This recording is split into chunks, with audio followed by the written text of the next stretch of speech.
Welcome to the 8th season of the Combustion Chronicles podcast, where bold leaders combine with big ideas to make life better for all of us. I'm your host, Shawn Nason, CEO and founder of Mofi. As a maverick-minded, human-obsessed experience evangelist, I believe the only way to build a sustainable and thriving business is to put people first.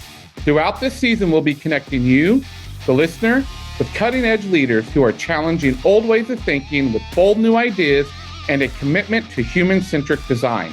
Experience matters, people matter, and revenue matters. That's why it's time to ignite a people-first experience revolution.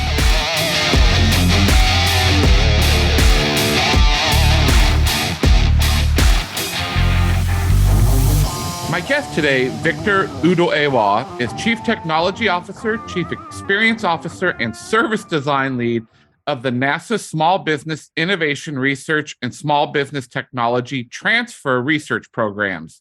That's SBIR or STTR for short. Before joining NASA, he was Director of Strategy at 18F, a civic consultancy for and inside the federal government. He also worked as a global education instructional designer and training development specialist at Google, where he created learning experiences for people in low to middle income countries around the world. And if all that weren't enough, he occasionally teaches math and education teachers, conducts medical and engineering research, and serves as a certified health crisis and trauma counselor. Well, welcome to the Combustion Chronicles, Victor. Thanks for having me, Shawn. It's good to be here. What an impressive bio. And I hope we can dive into bits and pieces of it all today in this short episode. But obviously, Victor, you do a really awesome job at keeping a lot of plates spinning. Like when you read of all those things that you're doing. And as I would say, your bio sort of makes my head spin because I'm like, how in the heck does he even do all this? And I think I'm busy. When you're at a dinner party and you're standing around having a drink and someone asks you what you do, what do you tell them? You know, I usually say that I'm a former rocket scientist who's now redirected his science towards helping people live better lives here on Earth. Okay, say more about that. We got to dig into that. Well, it means that I studied aerospace engineering, right? And I worked on designing and improving the design and operation of vehicles and planes and air shuttles and things like that. So I got to a point where there were some projects that I worked on where literally I realized that had I not done the project, it would not have mattered. So I said, you know what, I want to kind of direct my work towards things that matter. And if I don't do them, there's a negative impact. And so I began to direct my work and design work and development work towards community development, national development, and international development. You kind of sound like what I love about it is there's a good analogy there in corporate America where there's a lot of projects that people work on that it really doesn't matter if they work on them, right? Like, so, and I know my career, that's why I left corporate America. Sometimes I was working on projects and I'm like, does this really matter? And if you read my bio on LinkedIn, the very first thing it says is humanizing the world one person at a time. So that's where we connected, Victor, with on LinkedIn. We have this same passion to help people live better lives. And at Mofi, our design boutique firm, we talk a lot about this concept of the experience ecosystem. And so that everyone can have a good experience. My background from Disney gave that mindset to me. And something you focus on at NASA is improving, which really cracks me up, I have to just say this, improving government products and services for citizens, immigrants, and refugees. Not that it cracks me up that you're doing it for them, but we know how slow the government can move to make some of these things happen. How can organizations better meet the needs of those last two groups in particular, immigrants and refugees? Yeah, I think it starts first by just realizing that the public experience is broader than the citizen experience. We have people here who are not citizens who live in the United States. So if we're going to be providing services from the government, we have to think of those people as well. People who are refugees, who haven't gotten citizenship yet. People who are immigrants may have residency of some sort or even permanent residency, but aren't citizens. So it's making sure that we broaden it out to all the people that the government actually serves, which includes them. But second, I'm not a big proponent or fan of what people call universal design. I don't know if it's possible to create or build a design of some product or service that is universally useful to everyone. I actually think you have to target. So if I'm going to try to better meet the needs of immigrants or refugees, I need to specifically target or call it out. It actually reminds me a little bit of that conversation or the debate or controversy between Black Lives Matter and All Lives Matter. And one of the things that I've learned in my life is that in order to create and design a particular solution, you actually have to be able to name the particular problem. So instead of trying to create one thing that works for everyone, we say, you know what? If we're going to get to a place where all the people's needs are being met, we have to start by focusing on one of those groups. And we do that. So you can think of it as more inclusive design. Let me target this group, work on that, and then I may begin to work on the next group, et cetera, et cetera. So the first thing is just to target. And who better to help us understand the needs of immigrants and refugees than immigrants and refugees? Secondly, immigrants and refugees have been through some experiences. They have experienced trauma. So we need to make sure that we are using the best trauma responsive design and research practices that we know as we begin to move amongst those groups and work alongside them. Inclusive design. I think that's the first time I've ever heard that term, inclusive design. And what I love so much about what you talked about is you are preaching, and sorry, that's my church background coming out of me, because you are preaching. I have it too. Right? You are preaching right now, brother. And I got my hanky going because, listen, we have tried for so long, and our mindset at Mophie is make sure you're solving for the right problem. And so we are deeply rooted in human-centered design, and that starts with empathy. And everything you're talking about to me, Victor, around these special groups is we got to learn to empathize, not sympathize. Empathize, walk in their shoes, understand what those refugees have gone through, understand what immigrants have gone through, to truly be able to design for them or inclusively design for them. And that's a powerful statement, because I'm not sure that many people, as well, on LinkedIn, it says that I'm a neurodiverse advocate. So I'm neurodiverse. I have a son, daughter. My wife is neurodiverse. We're a whole neurodiverse family. In particular, then my son has autism on top of that, and epilepsy and childhood apraxia. And I've been on this whole kick around how do designers start thinking about how do you design for the neurodiverse, right? Mm-hmm. And I think that's the same concept that you're talking about for immigrants and for refugees. It's the same for all kinds of groups. And that's where my passion is. And that's, I just wrote inclusive design and like circled it. I'm like, that's what we're talking about. And that's what's so important to me. So thank you. Yeah. You know, I should say that, you know, some people try to do it by, they have a design, but they're going to target a particular group and try to improve the design or make sure the design addresses their needs. And then they go on to the next group and go to the next group. Some people try to actually just create, I'm just going to create a different design for different groups. You know, that's another way to do it. But however you do it, and there are many other ways, it highlights the difference in my experience between working in the private sector and the public sector. And nonprofit can go either way. But when I was in the private sector, there are many times I was on a project where we would do our research and we would be able to say, these are the different qualities, right? I'm doing qualitative research. There are different categories of people whose needs we're trying to meet. And you might group them in, you know, into personas or characters or behavioral archetypes, whatever you use. And, you know, in the private sector, we would say, you know what, let's not worry about persona A or B or persona F or G. I just want to focus on persona C, D, E.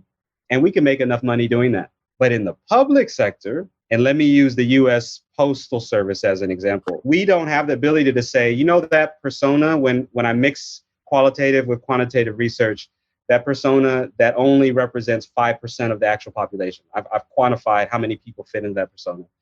You are still mandated as the US Postal Service to deliver the mail to everyone who has an address. You cannot say, you know what, I'm not going to worry about that person. I'm not going to worry about that person. And that's how it is with many of our government services. whoever they're supposed to target, we have to get to everyone. We can't just say we're not going to serve this person or that person. And so it's definitely, and even more so important, to learn how to do that in the public sector, because we have a public mission, a social mission. So let me just ask you this question. What's the secret sauce for making those experiences better? I don't know that I have a secret sauce, but then again, when I hear you say that, the immediate thing my mind jumps to is participatory design, and specifically for me, radical participatory design. So I think that what we do as designers is useful and helpful, but it really only accesses one type of knowledge, right? We're pulling from what we call mainstream institutional knowledge, the knowledge we get from a boot camp or from the university or education or design books. Great. But there are so many other types of knowledges. There's lived experiential knowledge, there's aesthetic knowledge, intuitive knowledge, embodied knowledge, relational knowledge, energetic knowledge, etc.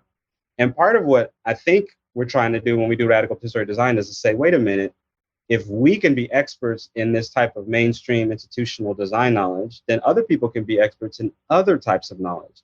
And these communities whom we're trying to serve, they're experts in lived experiential knowledge. And I would say, in my experience, that knowledge is even more important than the design knowledge. So I try to practice radical participatory design where I'm not just involving people through research. I'm not just interviewing people, they're research participants. Therefore, it is participatory design. And I'm not just inviting them into a session, and then we have some sessions with just the designers or developers or design strategists, and we have some sessions where we invite the people. But really, when I say radical participatory design, the participation is complete. It's top to bottom, beginning to end, from A to Z. There is no time where the design team is making phone calls, having meetings, brainstorming separate from the community members, because the community members are full-fledged members of the design team. So I actually have people for whom we're designing who are on the design team, usually a qualitatively representative sample, helping to lead the process and bring that lived experiential knowledge onto it and guiding it. So to me, that's the most important sauce I could ever have in this process, because they really, really fuel the work and make it better. And I want our listeners to be clear. Victor and I have never met in person. We met over LinkedIn. We've never had a conversation prior to this podcast. In 2020, when the pandemic hit, Victor, two colleagues of mine and I wrote a book called Kiss Your Dragons. And the tagline or the subtitle for the book is Radical Relationships, Bold Heart Sets, and Changing the World. And when we define radical relationships, there's two things I want to read to you, and I want your to throw even more with this radical participatory design. We say the starting place is all about relationships, radical relationships, to be more specific. When you're fortunate enough to have radical relationships, you can embrace any fear or challenge with wisdom, insight, humor, and greater awareness of yourself and those around you. Like all healthy relationships, radical relationships are grounded in love and respect, but that's just the beginning. So we then go on to define it, and I want to read this to you. Radical relationships are about depth and authenticity, boldness and heart. More importantly, they're about being willing to be in relationships with people and systems that are very different from where you are and embracing the mess that comes with it. Yes. Amen. Now you're taking me to church. I'm get my handkerchief. I'm taking notes over here. Like, this is good. Yeah. It's one of the reasons I don't worry too much about empathy. I know we talk a lot about empathy in this community, the experience community, the design community, but I avoid having to work on finding, getting, securing, keeping empathy in me as a designer by just naturally embedding it through the lived experience of people, through the bodies of the community members who are on the team. And I see it all the time. We go through a process, and the team members that are community members will check that. Wait a minute. No, we can't do that. That's going to trigger people. Wait a minute. That doesn't work at all for this, my brother or my, it's just there. And I've been on so many teams that were not participatory, participatory design teams, radical participatory design teams, where it could be as short as a day, as long as, 6 months later, whatever it was that we created, whether they were personas or whatever design research artifacts, it just didn't carry. There wasn't what you might call empathic endurance. Whatever empathy we generated from the research just didn't stay with us as we went forward, even with super senior people. So this is really about embedding it. And one of my projects, one of the things I'm working on right now is relational design. I'm thinking about the radical relationality that you're talking about from your book. I ask this question sometimes to a few people when I've done some sessions. I'll say, hey, if I took away all your money, all your possessions, your job, you didn't have any of that, how long would it take you to get food to eat? Now, most of the people, these are middle class, maybe upper middle class people. They'll say, a few hours. How long would it take you to find a place to sleep? I could find a place to sleep by that night, by the same day. How long would it take you to find another job? At most, they'll say a few months. I say, well, why is that? What is it that allows you to find that within those time periods? They'll say, oh, well, I know this person, I know that person. Oh, I have family, I have friends, And so I've learned to redefine in economic terms poverty. Poverty isn't the absence of money, it's the absence of relationships through which money flows, right? Woo. But money isn't the only resource that flows through relationships. Another resource that flows through relationships, if we want to bring it back to design and experience, is knowledge. So then ignorance, you could say the same thing. Ignorance isn't necessarily the absence of knowledge. Ignorance is the absence of relationships. And one of the reasons we in our organizations have to do all this work to pull out all this information that we need in order to design things correctly or best for people is because we don't know this stuff, because we're not in radical relationship. We're not in purposeful, meaningful relationship with them. And so we go through these extractive, transactional means to get what we need in order to create what we want, in order to make the money that we need. When if we were in a relationship, that knowledge would be flowing all the time anyway. This is a social design project. We're trying to design a racially just parent-teacher organization or parent-teacher association. And if you're listening right now and you don't know some of the dynamics that happen in PTAs or PTOs in the United States, what happens sometimes is that there are some voices in certain schools in the United States that are louder than other voices or stronger than other voices, and their needs, or what they believe is their needs, or what they believe is their kids' needs, get heard more and are addressed than the needs of other people. And there are racial components to this as well. Economic component, class components, but definitely racial components. And so we're trying to work on how to be a racially just PTA, where it's not just white parents or white mothers who get heard most. And we're the school that I'm a parent. The school that my kids go to is a dual immersion school, so they're taught 50% of the time in English, 50% of the time in Spanish. So we're also thinking about linguistically, like native Spanish speakers versus native English speakers, and we don't want just all the native English speakers to get their needs met. And so we're doing a practice which I call relational design. We enter into these groups of 10 to 12 and we do what we call dialogue. It's called sustained dialogue, where you say, no matter what happens, no matter what I say to you, no matter how you offend me, we agree to meet every week together for this time and just get to know each other. And as we build these relationships, guess what happens? Knowledge passes through. And I learn, oh my gosh, stuff about you and your background that I didn't understand, and things that I'm doing that are hurting you, offending you, and things that and all of this is helping us to learn how to better, without necessarily doing interviews and observations or whatever else you might do. So we're doing this type of relational design, and design comes out of the relationships that we're building. It's really a beautiful process. But you just reminded me about that with your book. Well, and what I didn't tell you, and then we'll move on from this because I think we could be on this for hours. The book quotes me and saying, this is the core of who I am as a person, Victor, that to have radical relationships, you have to have honesty, integrity, trust, and loyalty. And everything you're talking about there is all have to be rooted in that, because to have those hard conversations, you have to have that. And then we can really move the needle. So we have this whole concept that we talk about at Mofi called about being maverick minded and human obsessed. I have no doubt that you're maverick minded, because everything you've been talking about is challenging the status quo and talking about blowing shit up and talking about pushing the norms, right? So perfect maverick minded and everything human obsessed. So when you're teaching or counseling someone, you have to be human obsessed. And that's come clear through your conversation today. How do you translate that to larger groups then, or to audiences that are only connected through technology? Yeah, it's a great question. I experienced this a lot in government, because when you think of the audience of the entire United States, right, or an entire department or ministry or office, et cetera. And one interesting thing is that we live in a country or an area, a region that aspires to certain democratic ideals, right? But what's strange is that we have a government of the people, by the people, for the people, and we have people.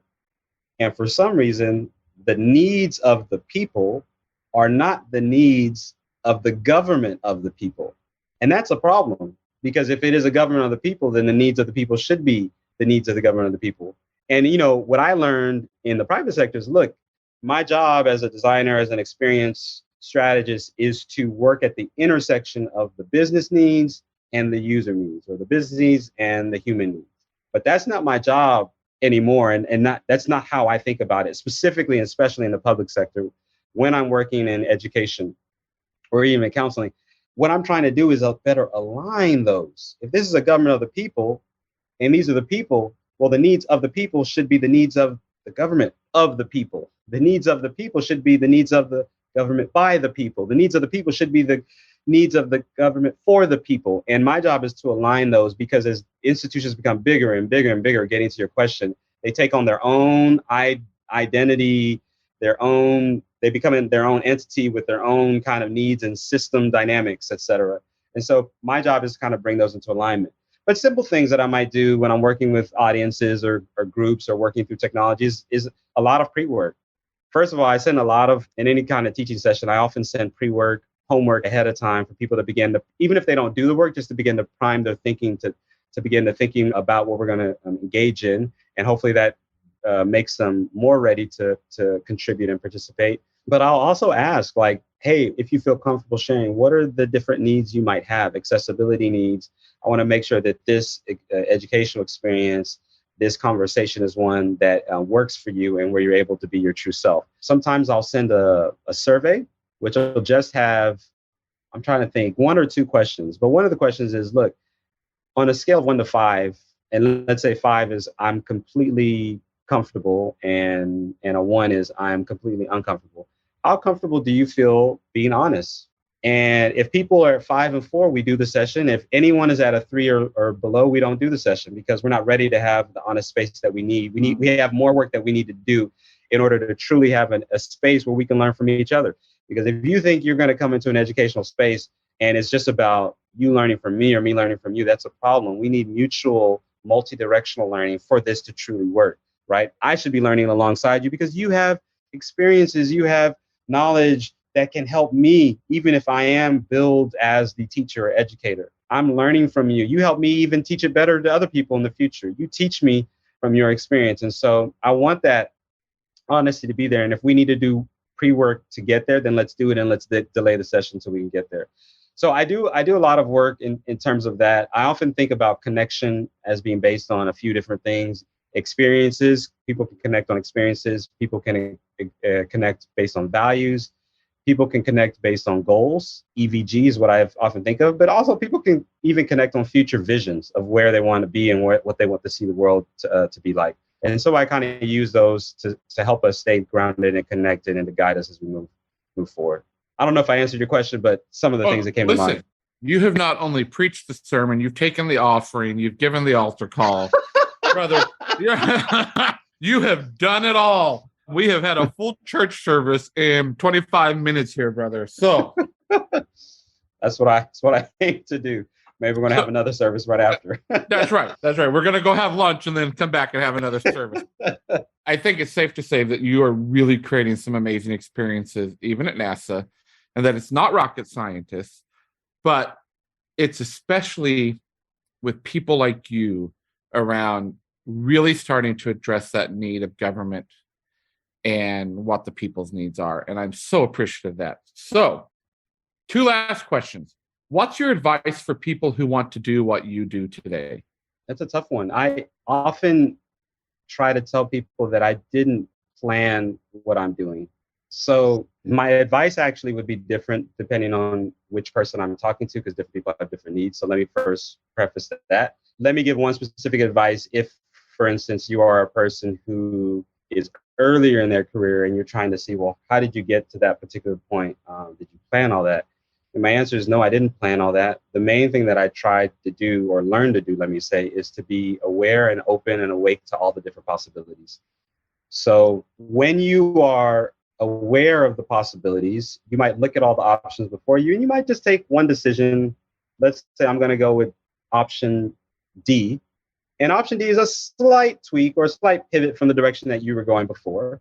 But then now when I moved into this option or this project or this job or this whatever it is, this community initiative, it opens up a whole new set of options. And then I might take option E and it takes me in a slightly different direction.